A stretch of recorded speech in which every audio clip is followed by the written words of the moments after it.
Are you stuck in a toxic relationship with yourself? My next guest, Marleen Greenleaf, will tell us how to escape that people pleasing mode and really get grounded in the unique and beautiful person that you truly are. Welcome, my fabulous fempreneurs. Today I have a special treat for you. I am here with Miss Marleen Greenleaf, who is a life coach, empowerment coach, especially for those who are in toxic work situations and or relationships, coaching people to get their voice back when they have been silenced for so long. Welcome, Marleen. Thank you so much. Thank you. Appreciate it. Yes, it's a pleasure to have you here. And tell me how you got started in this coaching business. What prompted you to reach out to people in toxic relationships? Well, it's part of my own personal story because, that's my story in a nutshell, where I have been in the corporate industry since I was 17, 18.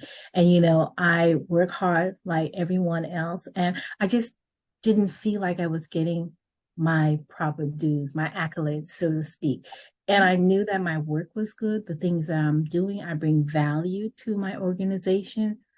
But I never had the opportunity, or no one, especially my leadership, gave me the opportunity to advance. I had to do it myself. And even though I did it myself, no one acknowledged it. No one said, hey, this is awesome what you're doing. I want to promote you to this position. I had to move on from these positions to find others. And, I just kept finding myself in this situation. I said, I know I'm good at what I do. I bring value to people's organization, but why is no one appreciating what I bring? Now, I do get people saying, hey, yes, what you're doing is great. Thank you. But that was it. And this, can you do this? And can you do that? So, eventually I didn't have a voice. And this was in my personal and also professional relationship, because I had gotten to the point where I just wanted to make everyone happy, wanted to please everyone. What do you need? What can I do for you? What? And I did it to the point where, like I said, I had no voice. At one point, I had to sit and think. And I said, well, what do I like? What do I enjoy doing? And I had no idea. Wow. I literally sat down and I thought about this for hours. It's like, what do I want to do? What do I enjoy doing? And every time I said that, I was thinking of something that I was doing for someone else. Well, I like going out with my kids and hanging out with them. But then it came back to me. It's like, well, what do you enjoy about yourself? Who is Marleen Greenleaf? And I had no answer. I had no answer. So I literally had to do a deep dive, do some soul searching, praying. I found a life coach who worked with me, and made me realize, that I am Marleen Greenleaf. I am a woman of worth. I am unapologetically walking in my purpose. And in order to do this, I have to keep on this path. I have to believe in myself. I have to remove the fear of speaking up and letting people know, hey, I'm here in the room and I'm qualified. I know what I'm doing. So hear me. So it took some doing, like I said, but this was coming from my personal story. And like I had mentioned before, I've been a coach more or less for everyone, because people just would gravitate towards me and say, hey, I need you to help me with this. Can you work me through this? And I did it without even thinking about it. And I knew that in deep inside that this is what I really want to do, because it comes so easy to me, because I want to help you through your situation. So this is my story, and that's where I'm at right now. Well, I love it when the coach has lived it. Oh, That's precious because you get some of these coaches and they're out there and they're telling you how you should be and how you should feel. And corporate, not everybody can relate to that lifestyle. That's a unique experience. And losing your voice in that corporate setting because you became the people pleaser and you kind of lost your identity. I often talk about an identity crisis where you are the mother, the parent, the worker, the good worker. And who is Marleen? That's a yeah, brilliant question. exactly. And it got to the point, and I'm serious, where my kids had to tell me that. It's like people would refer to me as, oh, you mean Christopher's mom? Oh, Crystal's mom? Oh, Oh, Greenleaf's wife? I'm like, you don't know my name? You know who I am because I just got buried and taking care of everyone that people didn't see me, did not see me. And this was from childhood also, because even with when I was growing up, my sister, we weren't twins. People swore that we were twins, but everyone always referred to me as my sister oh, because she was the one who was out there. I was, as we call, the little homebody. I like being at home. So when I would go out, they would refer to me as my sister. And I was like, oh. I'm not. I'm not. That's my sister. And they're looking at me like, you have a sister? Who are you? So it started from me from childhood and worked its way up to That's my adult. huge. And so wow, that's what, I work in visibility, but I Mhm. can't imagine like you were the unknown and people just assumed you were only so and so's mom or wife or the sister or not. They didn't even see you as a sister, not even as a separate entity. How, so you had to, after many years of that struggle, validate your own self. Yes. I had to let people realize, that I am here, that what I'm pouring into you, this Uh, is coming from Marleen, an individual.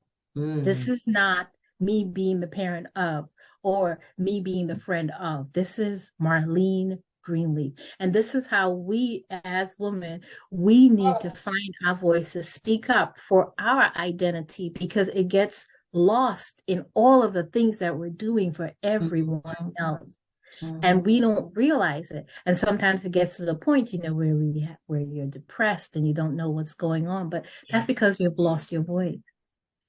And yes. it's just a simple case of you realizing that who you are. If you cannot answer that question, then we need to work on finding your voice and getting you to move from that fear because that is what really blocks us is that we're just Mhm. fearful to step out and say I am who I am. So we need to move you from fear so that you can live in your power. And this is what I strive for each and every day, not just to myself, but for my clients that I'm working with. It's like we have to move you from your fear to live in your power. And it's a process and it's something that you have to do daily. You have to wake up each morning and you have to validate yourself. That's why I love affirmations. You have to affirm yourself each and every day that Ooh, I am full. because I I was am going to on ask, purpose. how does someone start on that process? And I remember doing the process of affirmations and feeling like, ugh, this is uncomfortable. How do you get on that process and stay on that process of validating yourself? See, and that's the thing. It's like you have to get out of being in this silo where everyone sees you as someone else and you don't see yourself. And Mm, you can't look to people for validation. You have to find it within yourself. And that's where the affirmation comes to me. Because like I would hear people saying stuff and I'm like, okay. But then when you say it to yourself, just like how my mom used to tell us that you have to look in the mirror and see your beautiful self. You mhm. really have to see your beautiful self. Don't look at flaws. It's like, oh, I got a pimple. No, You have to see yourself and you have to affirm yourself. Don't wait for people to do it for you because sometimes it will not come. Or when they think they're affirming you, it is really insulting you. You have to do this on a daily basis. And there are so many words of affirmation that you can find for yourself, but you have to believe when you say it. You have to believe it and you have to live it each and every day. This is not something that you wake up today, you do it Monday morning, and then you come back to it next Monday. No, it's a daily process because we as women, we have negative self-talk where everything, it just comes in your mind. It's like instead of you making it positive, it's like you find a negative first and then we dwell on the negative and it builds and it grows. So you just don't know how to say anything positive to yourself. Like you wake up in the morning and it's like, yes, I am beautiful. Then you go, but I don't like this dress that I have on. No, you are beautiful from your head to your toe, and whatever you have on, it radiates you. It makes you feel beautiful. And that is what we as women, we don't feel that we are desirous of that for some reason. We think people should say this to us, but no, you need to do it for yourself. You need to feel it for yourself. We have to affirm ourselves. And once you do that and you get that confidence, you will appreciate you appreciate it more when you hear it from someone else. Because I mean, you're not going to say, oh, I know that, but you know in your heart it's like yes, and you say thank you, and you really feel it because it makes a difference when you believe what someone says to you. Yeah, and I love the beauty of what you just explained of validating yourself. Absolutely. And I hope that people listening to this learn how to do that, and not only for themselves, for our kids.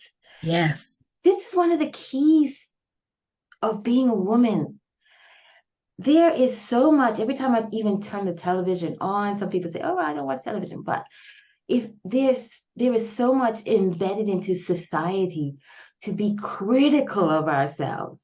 Absolutely. For every inch, from head to toe, everything we say, the work that we do, there are forces out there that we may not even recognize. And it took me a while. Once I started to wake up, I started to see. I turned on the TV. The woman's complaining about her weight. She's too big, she's too small. There is just so much programming. Every commercial, how the women have to look. There's so much programming, not only the physical, but just mental and emotional states of women. We're getting hammered.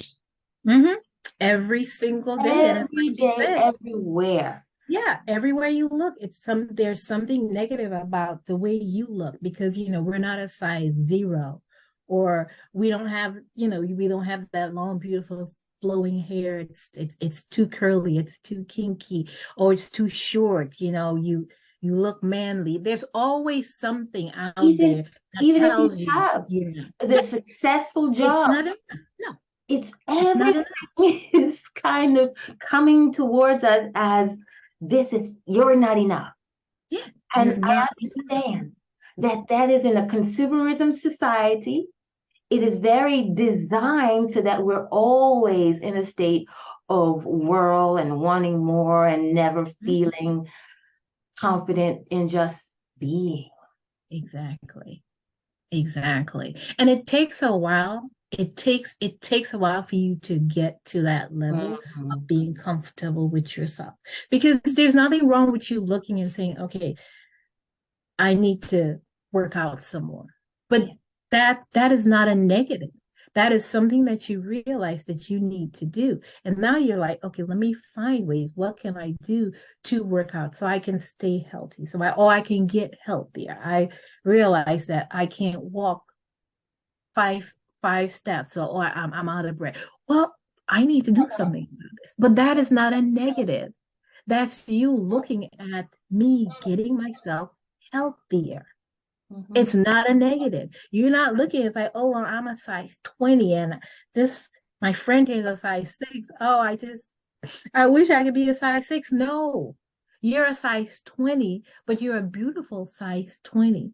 Mm. Now, if you feel validated enough that you need to lose some weight and you need to work out and get yourself healthy, then do it. Don't do it because your girlfriend is a size 6. Do it because you realize that this is something that you need to do and it's for health. It's a lifestyle change that you want to make and you're ready to make because it's a challenge.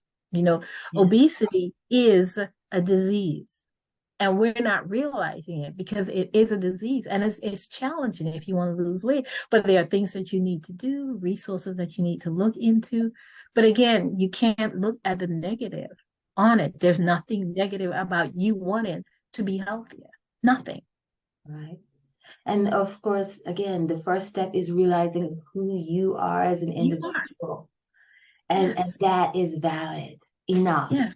Stop comparing yourself. Stop Yeah. comparing yourself to your best friend or to anyone else. You are you. You are unique. God made you just the way you are. You are unique and you are wonderfully made and you are blessed. And you have to realize this. And then you have to take these daily affirmation and action steps so that you can stay in that power. So you can continue to grow in that power into your beautiful self. Because that is who you are. That is who you were created to be. And yes, there are negative forces around you, but you have to learn to silence those voices, silence the negative noise, and just be your own beautiful self. Just live in your power every single day.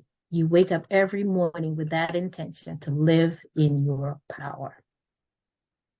So tell me about this entrepreneurial journey. What makes a successful corporate woman decide to leave all that behind and move on into entrepreneurship, which is a scary journey in itself? Well, you have to realize your passion. And for me, because like I said, I've been doing this for so many years without realizing it. And then it just hit me that this is where I need to be. This is my passion, working with others, helping women see that where you are, that is not your final destination. And I had to realize it's like, what am I choosing here? Corporate world, or am I going to just step out on faith and make this happen? And I will admit, I stayed in the corporate world forever because I used coaching as my part-time job. But when you try to marry the two, it gets to a point where you have to say one has to go. And for me, my choice, I have chosen to continue to be 100% coachable to myself and to others. So it's a choice that you have to make. But again, it says you have to step out on faith. You have to believe that this is where your calling is. And then you have to work towards it. And you have to be realistic also, because being an entrepreneur, as you know, it's not an easy step. You have to put things in place. You have to have resources. You've got to get the finances. You got to get the backing that you need. This doesn't happen overnight. That's right. So you have to put a plan in place. I am a big goal setter, big on it. Huge. You have to set goals. And I don't do like 5-year goals. You start off with a 1 month, and you do 3 months, 6 months, Yes, small 1 goal year. setting. Yes, small. And you start saying, okay, I got this. If it didn't work in this first month, you put it into the 3-month pot. And then you keep going at it. And once you get to that level where you need to be, and again, like I said, you cannot do this alone. So you have to be realistic. You have to set smart goals and you have to work towards those goals. It might take, some people, it might take a year to be a successful entrepreneur. Some, like myself, takes years, but nevertheless, it's the path that you have chosen and you have to stay on it, because sometimes, as an entrepreneur, things doesn't work out 100%, especially on the financial side. And you have to take another job so you can continue doing what you're doing, but you still use that as your number one goal. And Exactly. you do what you need to do so that I'm working in what you're passionate about. So it's not easy, but once you have that passion and you know this is where you need to be, there's nothing that can stop you. I like to think of it as this analogy where we are getting on the boat of entrepreneurship. Because I see so many women entrepreneurs, they have that passion. They know they have a calling to do something, to be something else. And it's such a brave choice because some of us, I've seen this, are like we have one foot on the dock and one foot on the boat. And that entrepreneurship journey is going to push you out of your comfort zone. It's like the boat Mhm. you started to float and go out into the water, and you're still trying to keep one foot on the dock. You know it's going to happen. It, Gonna it's fall, one or the other. It's gonna one fall, or the yes. other. Now, okay, at the beginning, for some time, you need that other job to bring in the finances if you planned it correctly. But if you're still going to try and keep equal footing in both, Mm-mm. it's going to be a splash. Yeah. And you have, like you said, you have to make that choice. You have to make that choice. Where do you want to be? Like you said, which is a really great analogy. Which side do you want to be on? You want to Yeah. be over here or you want to be the corporate world? Entrepreneur, corporate entrepreneur. Which one? Where are you better suited?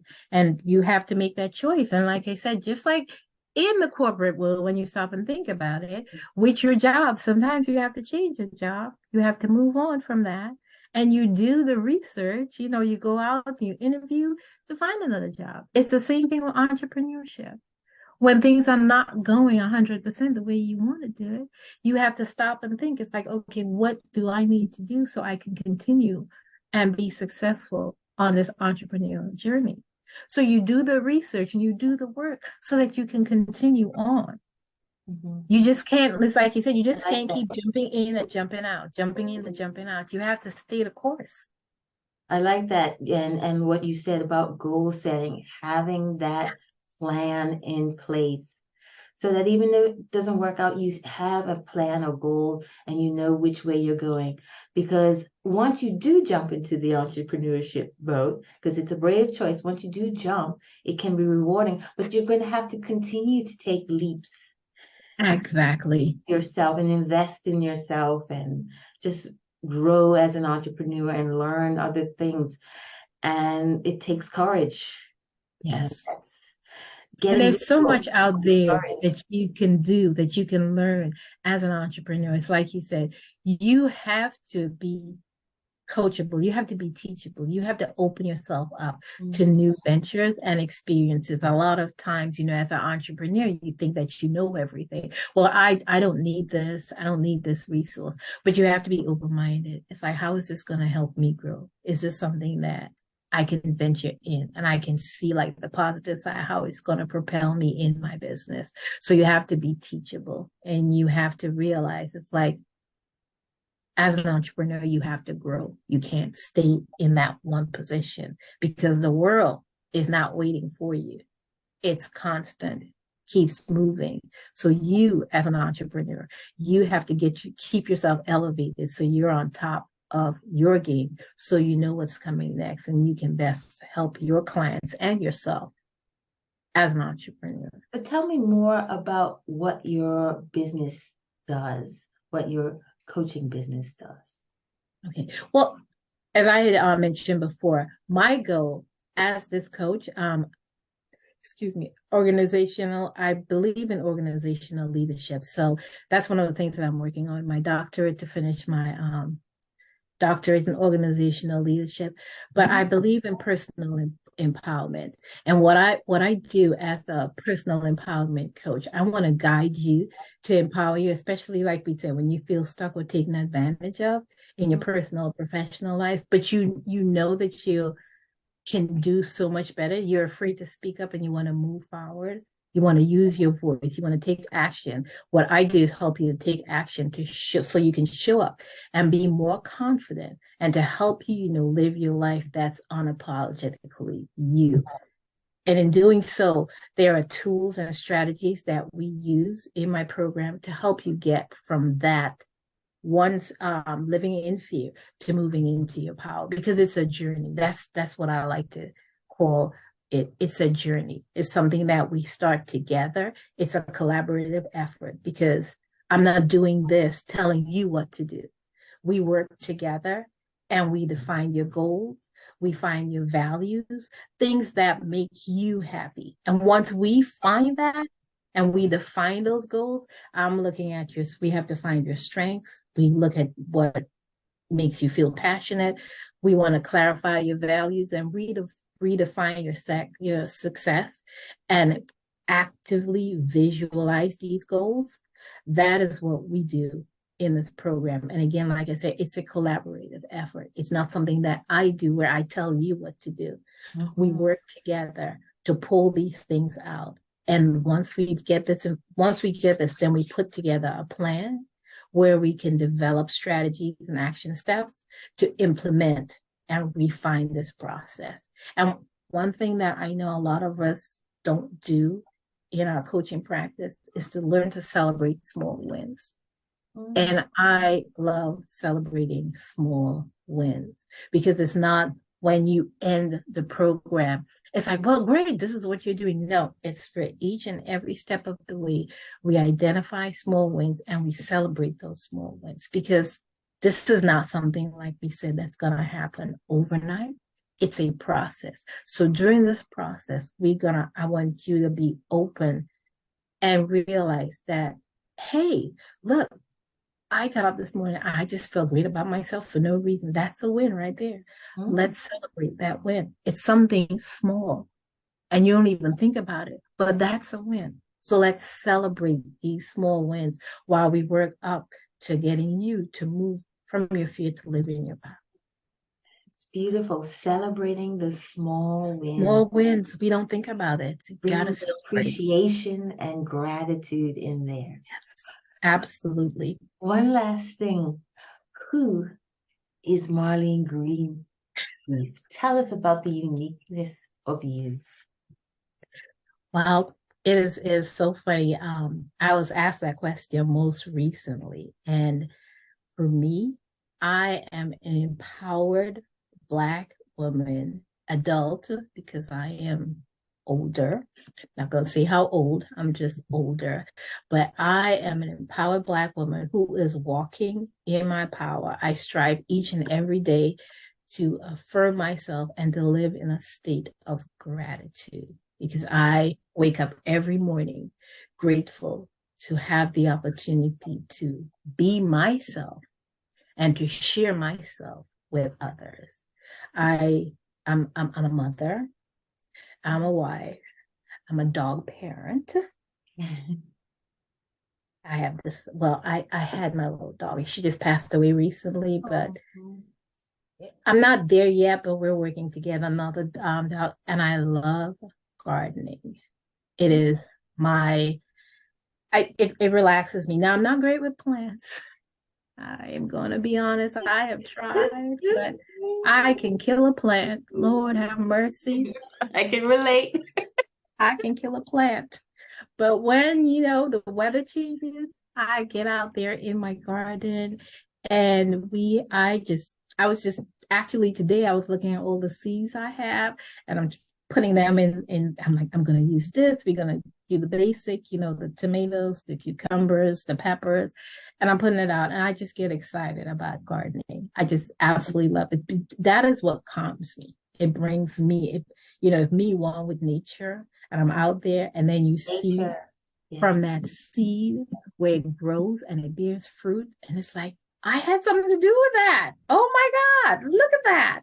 And you can actually use it. Okay. So it is one of the things that I truly enjoy is gardening. It brings me joy. Getting yourself grounded with the ground and nature. Now I don't like walking barefoot in the grass. I'm not that person. I don't. I am. But I like getting in the dirt. I know it's weird. I'm like, ugh, I don't like my feet touching the ground, but I love getting my hands dirty in the garden. So That is just me in a nutshell. And I am a consummate learner. There's always something I know that I want to learn. So it's not something that I'll ever stop. I always want to be able to learn something. So that's another thing about me also. That's beautiful. And I hope that our listeners today will be able to answer for themselves. Who are you? That's the first step. Absolutely. Who are you?